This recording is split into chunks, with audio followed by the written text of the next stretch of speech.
Bonsoir à tous et merci de suivre RTI 1 au sommaire de cette édition. Demain, lundi, Alassane Ouattara va prêter serment pour un nouveau mandat de 5 ans, après quoi le chef de l'État devra arborer le grand collier qui lui sera remis par la chancellerie. Le grand collier du président, un symbole de transmission du pouvoir en or et en vermeil pour davantage de responsabilités au sommet de l'État. Quitus au budget de 13 ministères au Sénat où la Commission des affaires économiques et financières a examiné le projet de loi de finances portant budget de l'État de Côte d'Ivoire au titre de l'année 2021. Un budget adopté à l'unanimité des membres. Dans cette édition, les explications de Kader Sogodogo.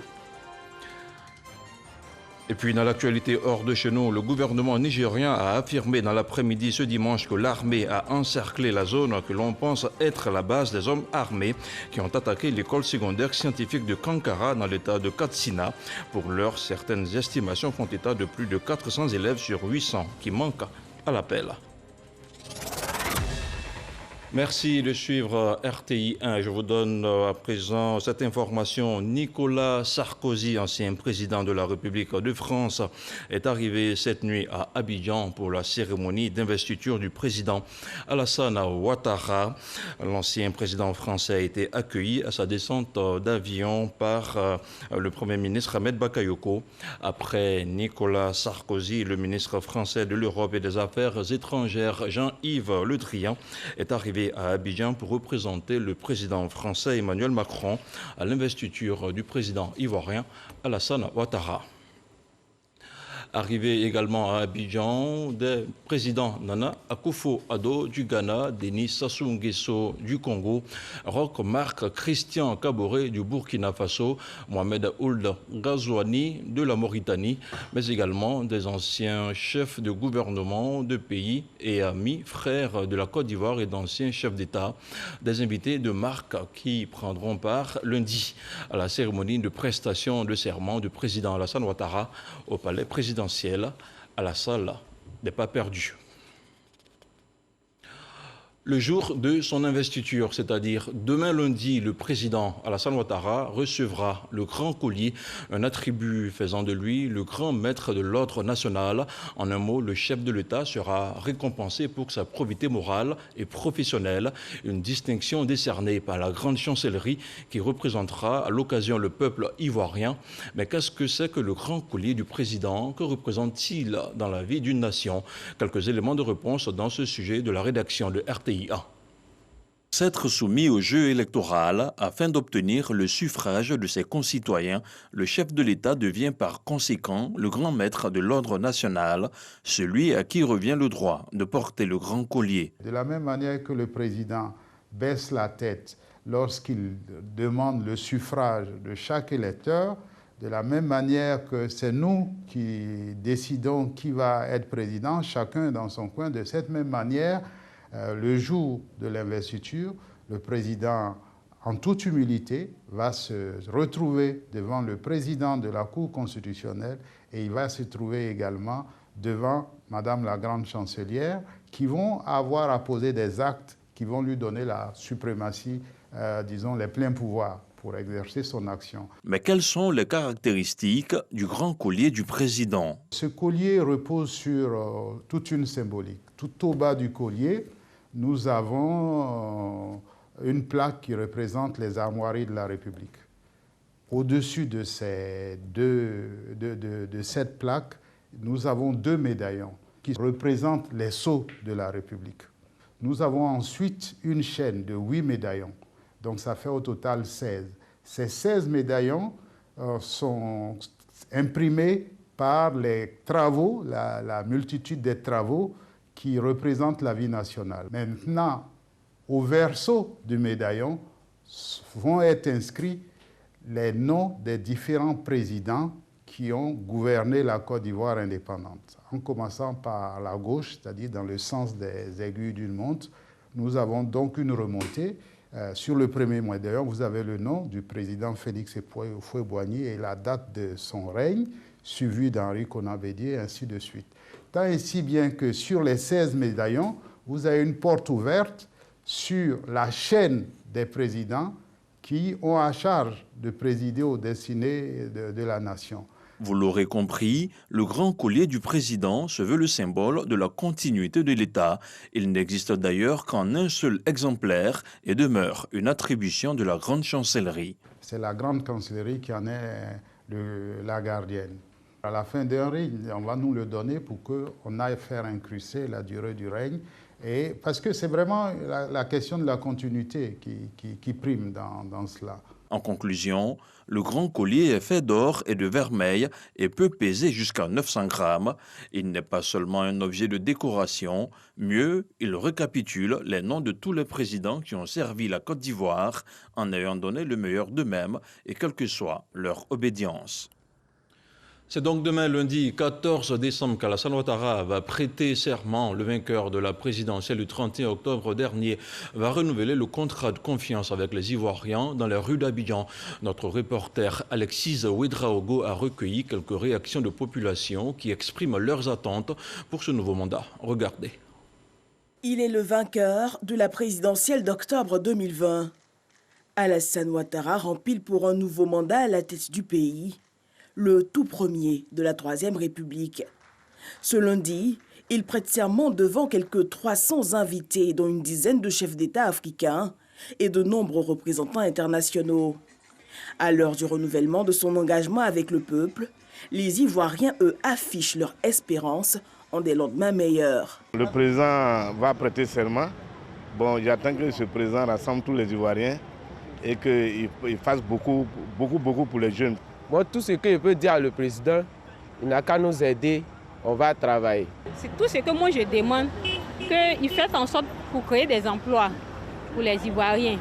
Et puis encore, deuxième chose que moi je demande, c'est que le président fasse en sorte que nous les Ivoiriens on puisse se réconcilier. Réconciliation nationale, redistribution des richesses avec plus d'opportunités d'emploi pour une jeunesse qui veut de plus en plus porter sa pierre à l'édifice. Personnellement, en tant que jeune, la première des choses que je souhaite pour ce mandat, c'est que le président puisse travailler véritablement à la réconciliation entre les Ivoiriens et aussi surtout une inclusion véritable des femmes et des jeunes dans les instances de décision et également aussi au niveau des élections législatives à venir. Ce lundi 14 décembre 2020, Alassane Ouattara prête serment. Dans sa vision déjà affichée pour ce mandat, une réponse aux espérances des Ivoiriens, celle d'une Côte d'Ivoire plus solidaire pour un bonheur partagé. Autre chose à présent, et cet agenda chargé pour les sénateurs membres de la Commission des affaires économiques et financières. Ils recevaient la 4e et dernière vague de 13 ministres pour leur exposé relatif au budget 2021. Un budget présenté, défendu et adopté à l'unanimité des membres présents. Kader Sogodogo. Dernière vague de ministres devant la Commission des affaires économiques et financières du Sénat pour défendre leur budget. Le ministère des Mines et de la Géologie, environ 4,5 milliards de francs CFA. Le ministère de l'Hydraulique, 86 milliards 527 millions. Le ministère de la Ville, 2 milliards 7 millions. Le ministère des Transports, 57 milliards 605 millions. En 2021, il faudra renforcer les acquis. Surtout d'accélérer la mise en œuvre de projets majeurs, comme le démarrage effectif des travaux de génie civil en ce qui concerne la ligne de métro d'Abidjan. Nous allons donc poursuivre et offrir ainsi plus d'opportunités aux jeunes Ivoiriens de se former à la chose minière. Et nous demandons d'ailleurs à tous ceux qui ont un BTS mine et qui n'ont jamais vu de mine de s'intéresser au chantier école parce que ça va leur donner la pratique. Nous avons d'abord 95 sous-préfectures à équiper en eau potable, pouvoir financer l'adressage de 85 villes. Nous avons des villes qui sont déficitaires à hauteur de 165 villes. Nous allons aussi adresser ces problèmes à l'intérieur du pays. Et des projets comme l'adduction en eau potable des villes qui comptent 4 000 habitants à 10 000 habitants. Le ministère des Affaires maritimes, 22 milliards. Le ministère de la promotion de l'investissement privé, 11 377 millions de francs CFA. Le ministère de l'économie numérique et de la Poste, 50 940 millions de francs CFA. Le ministère des ressources animales et halieutiques, 33 965 millions de francs CFA. Le ministère de la promotion de la riziculture, 7 22 millions de francs CFA. Le ministère du commerce et de l'industrie, 11 976 millions. Le ministère de l'Agriculture et du Développement rural, 136 102 millions de francs CFA. Modernisation et efficacité en 2021. Ce budget va relever beaucoup de défis. Vous savez, nous étions dans l'agropole 1, je dirais PENIA 1. Aujourd'hui, nous sommes dans PENIA deuxième génération. Il s'agit du programme d'investissement agricole de deuxième génération. Ce programme intègre plusieurs données, depuis la production, en passant par la transformation et en arrivant maintenant au processus de commercialisation. Il y a pas mal d'axes en tout cas qui seront mis en œuvre au cours de cette période-là, à l'effet en tout cas que la dynamique de l'industrialisation puisse être plus importante au niveau du PIB. Donc, qui permettra en tout cas d'organiser en Côte d'Ivoire des événements commerciaux sur un espace couvert de plus de 6 000 à 7 000 mètres carrés. Le ministère de l'Artisanat, 3 308 millions. Et enfin, le ministère de la Famille, de la Femme et de l'Enfant, 21 399 millions de francs CFA. Après leur oral, tous ces ministres ont vu leur budget validé. On reste à Yamoussoukro après le passage de 41 ministres et 6 secrétaires d'État devant la CAF, la Commission des affaires économiques et financières.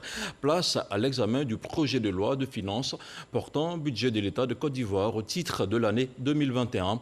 Le ministre Moussa Sanogo a obtenu quitus de la Commission. Le budget a été voté à l'unanimité.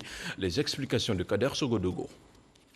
Les sénateurs membres de la Commission des affaires économiques et financières ont les mains levées à la question de savoir qui dit oui au budget 2021 de l'État de Côte d'Ivoire.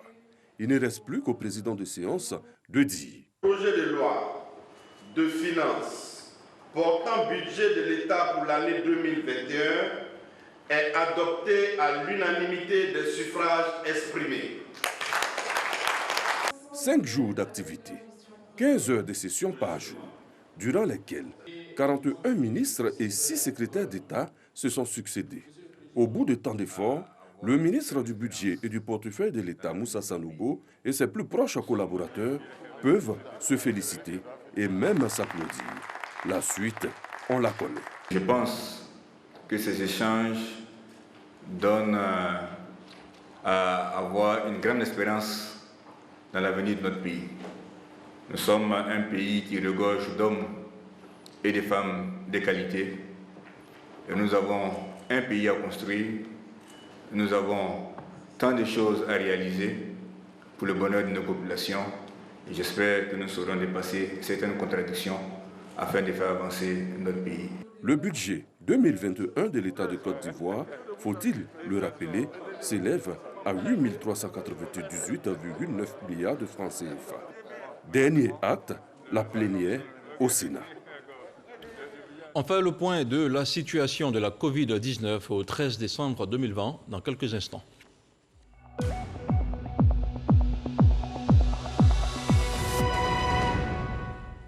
Le ministère de la Santé et de l'Hygiène publique a enregistré ce jour, dimanche 13 décembre 2020, 41 nouveaux cas de Covid-19 sur 1847 échantillons prélevés, soit 2,2% de cas positifs, 37 guéris et 0 décès. À la date du 13 décembre, la Côte d'Ivoire compte donc 21 680 cas confirmés, dont 21 298 personnes guéries, 133 décès et 249 cas actifs. Le nombre total d'échantillons est de 234 067. Et justement, le ministre de la Santé et de l'Hygiène publique était ce dimanche sur le plateau de RTI 1. Le docteur Eugène Aka Awele s'est prononcé sur la gestion de la pandémie de la Covid-19 dans notre pays. La campagne de vaccination qui va débuter en avril 2021 et d'autres sujets ont également été abordés au cours de ces échanges avec Herman Guibé. Extrait. En Côte d'Ivoire, très tôt, les plus hautes autorités de ce pays, avec le leadership de son Excellence le Président de la République, des mesures de dépistage et des mesures de prise en charge des cas positifs ont été décidées. Donc ces mesures nous ont permis à ce jour, à travers la mise en œuvre d'un plan de riposte sanitaire qui a été décidé par le Conseil national de sécurité sous la haute autorité du Président de la République, nous a permis de contenir la maladie. Je crois que c'est ça qui est extraordinaire. Et particulièrement depuis le mois de septembre, nous pouvons dire que la pandémie à Covid-19 est sous contrôle dans notre pays. C'est au nom de la solidarité que, dans un premier temps, tout au moins, les couches sensibles des populations des pays à revenus intermédiaires vont bénéficier de ce vaccin gratuit, mais c'est le vaccin qui a la même qualité qui va être administré aux autres. Il s'agit pour la Côte d'Ivoire qui vient d'être éligible avec 92 pays au mécanisme COVAX. Il s'agit donc de permettre aux pays à revenus intermédiaires d'avoir accès à ce vaccin, mais à faire la vaccination en tout premier lieu de toutes les personnes exposées. Le corps enseignant, les personnes qui sont exposées, le corps médical, les personnes âgées de plus de 50 ans, les forces de défense et de sécurité, et puis les voyageurs également.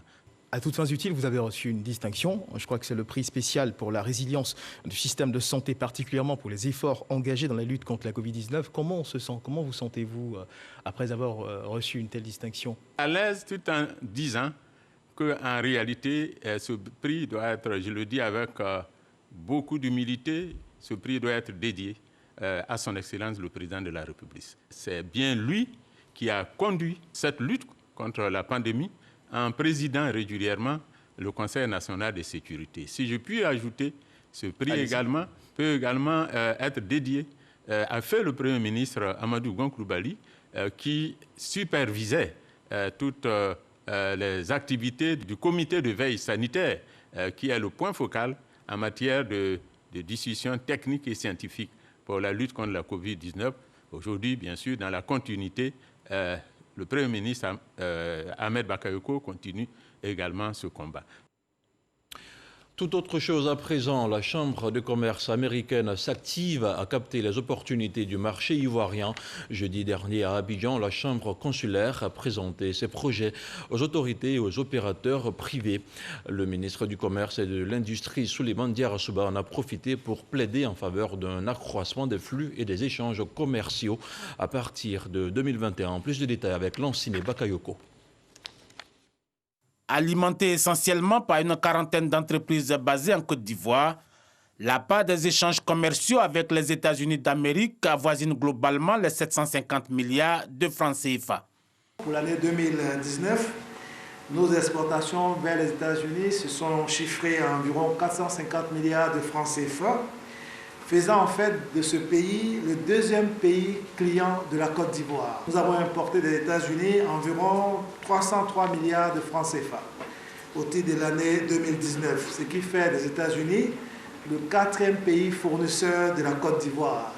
La Chambre de commerce américaine, aujourd'hui active à Abidjan, c'est la coopération économique et les relations d'affaires entre la Côte d'Ivoire et les États-Unis qui se renforcent. Une opportunité pour les opérateurs privés des deux pays à la recherche de partenariats en vue de nouveaux débouchés. La Côte d'Ivoire, pour moi, est probablement le deuxième plus important pays pour les chambres en Afrique de l'Ouest, après le Nigeria. Le but de cette chambre, c'est de mettre cette relation en valeur. En termes de priorité, je pense qu'on doit passer sur l'agriculture, l'éducation, après les finances. En plus du cacao ivoirien de plus en plus prisé sur le marché américain, l'agriculture de Côte d'Ivoire offre en effet beaucoup d'autres opportunités, notamment dans l'agro-industrie avec le café, l'anacarde, l'EVA, le palmier à huile ainsi que les produits tropicaux. Je reste convaincu qu'avec le concours direct de la Chambre de commerce américaine en Côte d'Ivoire, de nombreuses entreprises, tant industrielles que commerciales, verront le jour et d'importants contrats seront conclus entre les entreprises ivoiriennes et américaines tout au long de l'année 2021. La Chambre de commerce américaine en Côte d'Ivoire se veut un point d'appui pour tous les investisseurs américains intéressés par la destination ivoirienne. Politique à présent, dans l'ouest du pays, la localité des Zouaouniens a enregistré un score sans appel de 94% des suffrages pour le candidat Alassane Ouattara le 31 octobre dernier.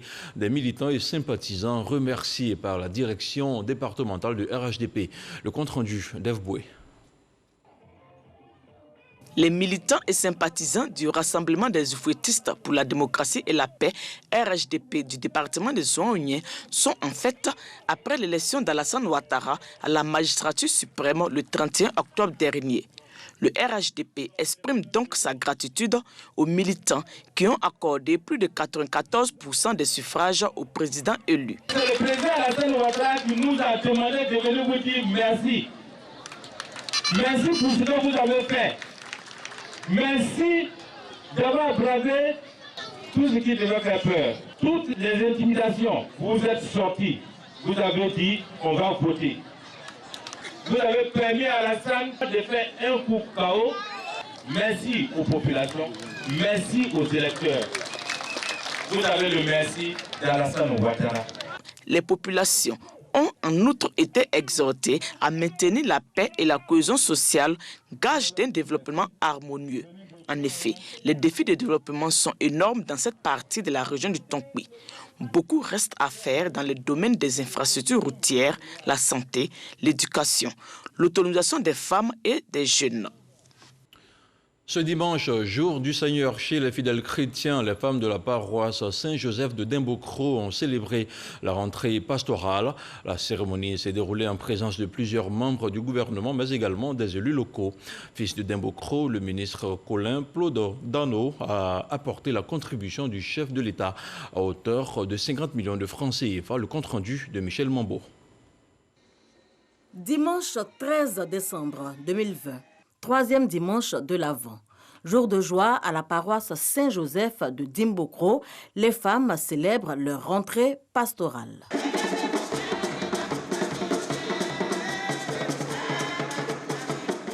Un jour doublement heureux pour les fidèles, car le chef de l'État, le président Alassane Ouattara, vient de tenir sa promesse. Promesse faite en octobre 2019 lors de la célébration du centenaire de l'évangélisation catholique dans le Nzi. 50 millions de francs CFA offerts par le président Alassane Ouattara pour la construction de la maison du centenaire, et c'est le ministre Paulin Claude Danho, fils de la région, qui est porteur de la bonne nouvelle. Le président a toujours été aux côtés des chrétiens. Il a toujours été aux côtés des hommes de foi qui prient pour la paix dans ce pays. Et aujourd'hui, dans sa ville natale, il a voulu apporter un geste particulier et symbolique. Cela ouvre la voie au soutien qu'il a toujours apporté et qu'il apportera demain à toute œuvre de consolidation de la paix et de la foi dans notre pays. Un don accueilli dans la ferveur.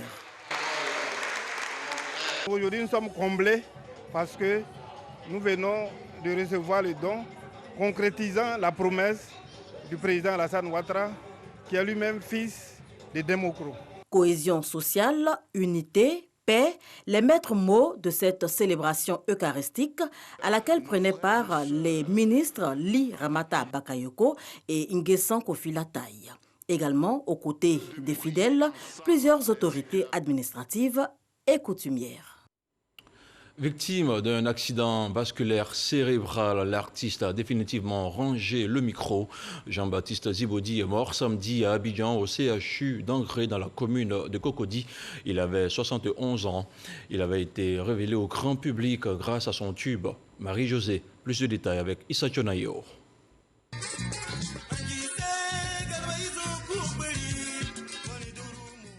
Les mélomanes ne le reverront plus sur scène.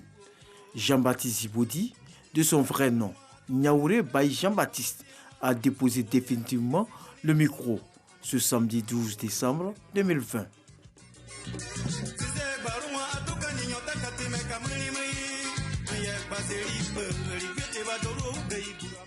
Victime d'un AVC, il y a 2 mois, il est admis dans une clinique, puis au CHU d'Angré, à la demande du ministre de la Culture et de la Francophonie, Raymond Koudou Kofi. Malheureusement, la maladie finit par avoir raison de lui. Né en 1949 à Bla, village situé dans le département des Dalois, Jean-Baptiste Ziboudi débute son école primaire en 1957 avant de se retrouver à l'EMPT, École militaire préparatoire et technique de Bingerville. Piqué par le virus de la musique, il apprend à jouer à la guitare. En 1970, il crée son orchestre, les Antilopes des Dalois. 3 ans plus tard, il s'envole pour l'Hexagone, où il exercera la fonction de policier judiciaire. Un emploi qui ne l'empêche pas de vivre sa passion, la musique. En 1974, il sort son premier 45 tours. Il va enchaîner les albums tels que Zigopé, Tchétché, Nyamaka. Mais c'est en 1990 qu'il va être révélé au grand public avec le titre Marie-Josée.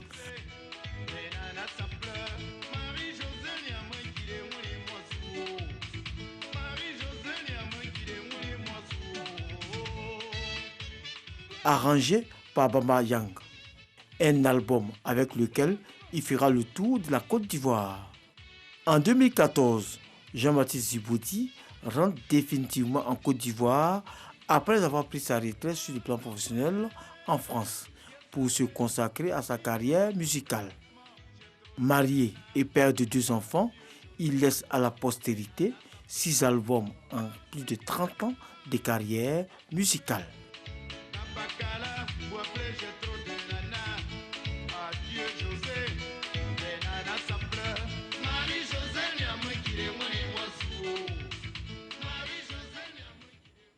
Un artiste ne meurt jamais. Dans l'actualité, hors de chez nous, toujours pas de nouvelles de lycéens enlevés dans leur établissement scolaire dans la nuit du jeudi 10 au vendredi 11 dans l'état de Katsina, dans le nord-ouest du Nigeria. Le président Muhammadu Buhari a ordonné à tous les services de sécurité de faire de cette affaire une priorité. Des sources affirment que les auteurs de cet enlèvement de masse auraient été localisés dans une forêt de l'état de Katsina.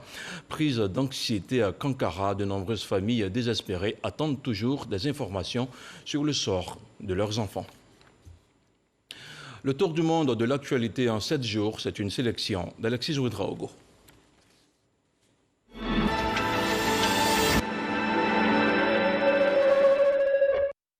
Près de 17 millions d'électeurs ghanéens étaient aux urnes lundi pour élire leur nouveau président et 275 députés. 12 candidats, dont 3 femmes, briguaient la magistrature suprême. Margaret Keenan, 91 ans, est la première personne à avoir reçu une injection du vaccin Pfizer contre la Covid-19 au Royaume-Uni. Le pays est le premier à avoir donné son accord pour la vaccination. Les premières injections sont administrées à des personnes de plus de 80 ans, convoquées à l'hôpital pour l'occasion ou déjà hospitalisées. À l'issue d'un scrutin extrêmement serré, le président ghanéen Nana Akufo-Addo a été réélu avec 51,59% des voix face à son adversaire politique John Mahama, selon les résultats annoncés par la commission électorale mercredi. L'opposition conteste elle ces chiffres et entend faire appel. L'Union européenne a publié jeudi des mesures d'urgence en matière de pêche et de transport routier aérien. Ces mesures seront applicables au 1er janvier si aucun accord commercial post-Brexit n'est conclu d'ici là avec le Royaume-Uni. Le président de la République démocratique du Congo a destitué la présidente de l'Assemblée nationale, Janine Mabunda. Félix Tshisekedi avait annoncé quelques jours avant la fin de la coalition qu'il formait avec son prédécesseur depuis janvier 2019. La plus haute juridiction des États-Unis a refusé d'examiner un recours des autorités du Texas qui demandait l'annulation des résultats dans 4 États clés remportés par Joe Biden. Donald Trump refuse toujours, plus d'1 mois après l'élection, de concéder sa défaite. Il a introduit des plaintes dans plusieurs États clés dont la plupart ont été rejetées par les tribunaux. L'Union européenne et le Royaume-Uni se prononcent dimanche sur le sort des épineuses négociations post-Brexit, soit pour acter d'un échec aux lourdes conséquences, soit pour juger qu'un accord est encore possible à seulement 20 jours de la rupture définitive.